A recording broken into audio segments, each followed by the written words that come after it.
Koroonaviiruse leviku tõttu on aasta algusest kehtestatud haiguslehtede hüvitamise uus kord. Kui inimene võtab haiguslehe, siis esimesel haiguspäeval jääb tal palk saamata, kui just tööandja seda heasoovulikult ei hüvita. Teisest kuni 5. haiguspäevani saab ta 70% oma eelmise aasta töötasu päevamäärast. 6. päevast alates jätkub 70% määr ning kuni haiguslehe lõpuni tasub seda haigekassa.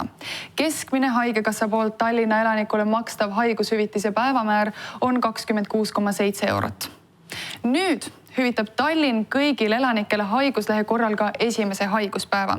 Sõltumata nende palgast makstakse neile esimese haiguspäeva eest 30 eurot.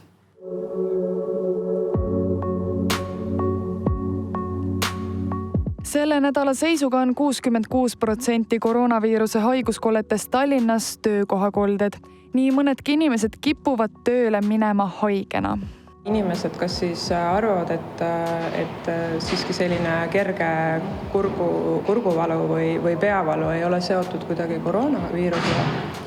Lähevad siiski tööle, viibivad teatuva aja töökollektiivis ja kui nende tervis siis halveneb kas päeva jooksul või kui järgnevatel päevadel, siis liiguvad sealt edasi juba koju testimistele ja saavad väga sageli tulemuseks positiivse vastuse.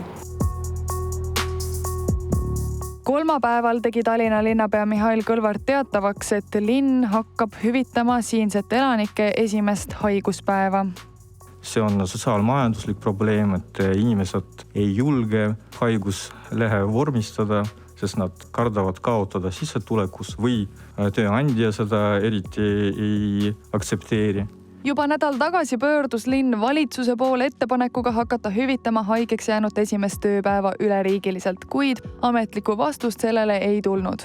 Tegelikult me nüüd väga pikalt ja põhjalikult arutasime seda haiguspäevade hüvitamise muudatusi tööandjate ametiühingutega ja see praegu kehtiv süsteem, see 2. kuni 5. tööandja, edasi haigekassa on siis see nii-öelda kompromiss, kuhu kolmepoolselt jõuti, kuna arusaadavalt haigushüvitissüsteemi muutmine puudutab nii tööandjaid, nii töötajaid kui riiki ja toona siis leiti kolmepoolselt, et see on nendest võimalikest variantidest kõige põhjendatum.